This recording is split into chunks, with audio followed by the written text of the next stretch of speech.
A Knight of the Seven Kingdoms. Oh, dude, I got to tune out for this. I just started episode two. Okay. Mute yourself or go. But this show, and I'm not a guy, I'm more into science fiction.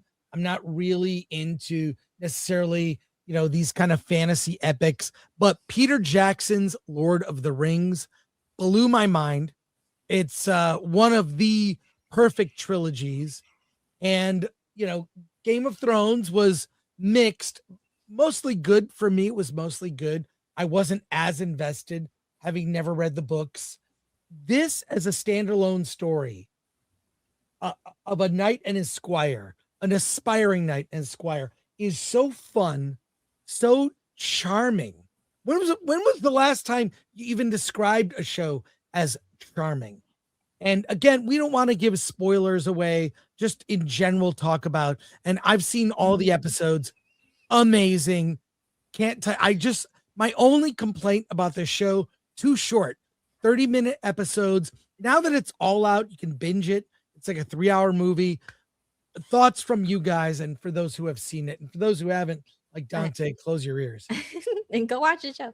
I'm similar to you, Chris. I never was a huge Game of Thrones fan. Well, I've never read the books, but I'm going to read these now, based on these novellas, based on this. But the show, I just watched the first few, and which is really good, but it got to a point where it was too dark and depressing for me, and it was hard. And then, I got to it later. So then when everyone was saying how horrible it turned out to be, I just lost I loved the world building and how real everything was, how authentic, and it was a wonderful universe. But yeah, to a point, it did get a bit too nihilistic for me. And although there were great characters in it that I wanted to continue following, but this was interesting because it's the classic hero's journey, and again, someone that you can't help but root for. And that really just immediately it struck me with how well everything is made. I was immediately immersed, and it is so atmospheric, and it just pales in comparison to like other fantasy shows, just by all the little details too. The props, the costumes, it's so real, and such an amazing story. The classic hero's journey. I loved it. Loved every second of it. Great finale as well. Yeah. Great. Anyone else? I'm with you. I think the episodes are too short. Like I want more immediately. It's over. I'm getting super invested, and then it's over. I have to move on to the next episode. But I loved it. I thought it was great. I like that it's such a small, contained story. It's very simple, but you're still getting so much when you're watching it. I think the acting is phenomenal. The acting is so good in this. I loved Game of Thrones. I don't like the last 3 seasons, but I was a Game of Thrones watcher, and I actually like House of the Dragon. I like season 2 a lot more than other people did, but I really like House of the Dragon. I really like Game of Thrones, and I am enjoying this. This is just another part of that story that I'm really enjoying. I love these 2 characters. I think they're so good. And yeah, it is atmospheric. I absolutely love the costumes and everything that pulls you into that world. There's nothing that takes you out of it. You're fully immersed in this world. And I think that like the costume designers, everybody did such a great job with it. The story from start to finish, you're fully invested. I love this character, and you can't help but root for him. You can't help but root for him. You want them to for both of them. You can't, even though you know the end of Egg's story, you know how he ends it. You can't help but like root for him and just, want him to succeed. But I don't know. It's so good and so nice to see something hopeful in the Game of Thrones universe. Uplifting. And the actors, Peter Claffey and Dexter Sol Ansel, they have such great chemistry as Dunk and Egg. It's so I recommend now the shows, if you've watched all of it, go and find all the videos and interviews they've done when they do the interviews together. They have this like brotherly, like goofing on each other, and in the show even almost reminds me of like Batman and Robin in a way. He's the big hulking, like the Dark Knight Batman, right? Like, and he's just a plucky kid who doesn't take shit.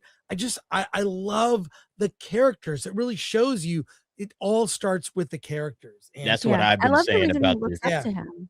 The reason that Egg looks up to Dunk is because he's so much different than his brothers. He's an honorable knight, and that's what he admires. That's why he wants to stick with him. And yeah, it's such a great story.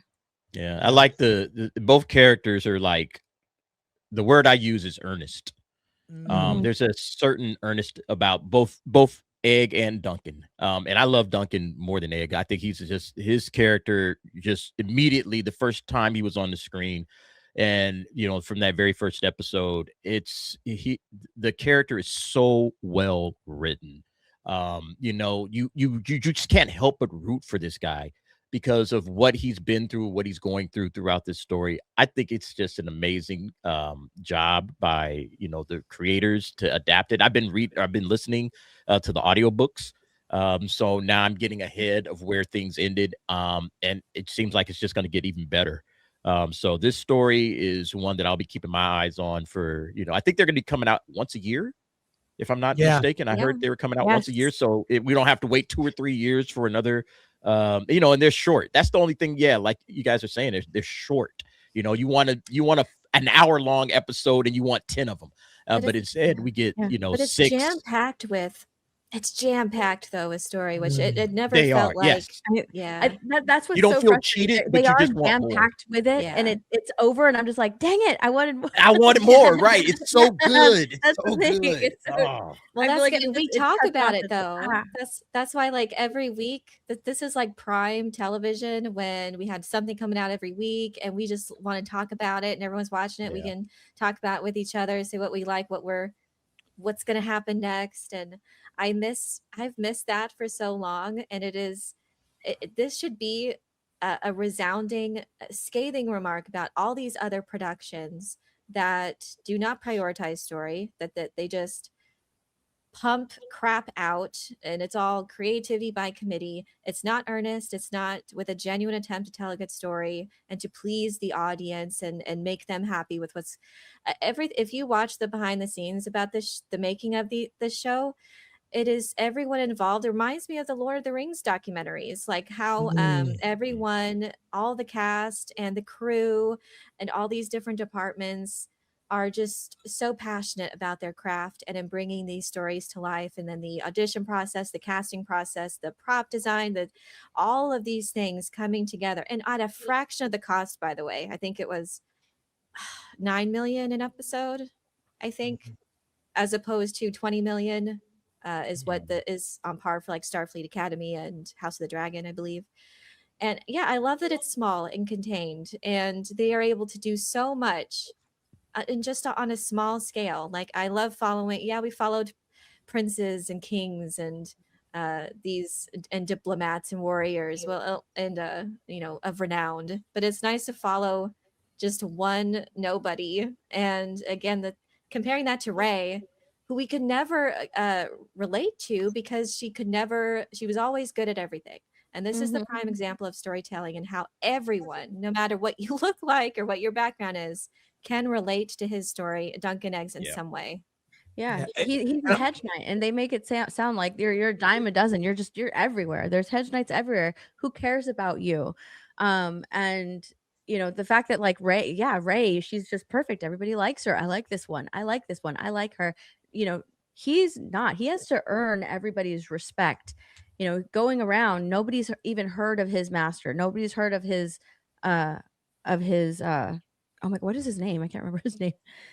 Sir Arlen and Penny Tree. Sir Arlen, Penny Tree. He has to go around trying to find someone to vouch for him in order to compete in this, and it's one thing that he wants, and he almost dies. Like, I mean, it's just it really is gut punchy. He's earned everything, and you have to root for him. You can't help but root for him. Well, not just that. I'll say that we've seen dystopian stories in the Game of Thrones universe. If you know where House of the Dragon is going, it's not a pretty place, and it's so dark. I feel like now we're emerging in an era when we're kind of done with dystopia. Like, we've seen dystopia. It sucks. Give us something hopeful. Give us something optimistic. Give us something to aspire to, which is why I think like something like Project Hail Mary, which is that kind of hopeful hero story as well. I think these are becoming popular at a time when maybe we're kind of done with the dystopian, like those kind of stories. We've had them. Give us something to aspire to and to be optimistic about. And that's what I think this thing will only, now that all the episodes are out, people will continue to discover it. So. Yeah, and his struggles, again, like in every man struggles, his anxiety and doing it, behaving with courage and honor and loyalty and friendship, those themes throughout. I love that we're seeing that. And again, in the midst of a lot of nihilism or dystopian, or we get enough of that. It's nice to have that variety, and to just truly have an uplifting hero's journey at the end that we can root for and look forward to. And just love the themes of honor and courage, and despite imposter syndrome or anxiety, living up to his knight's or his surrogate father's legacy. It was just very nice tale.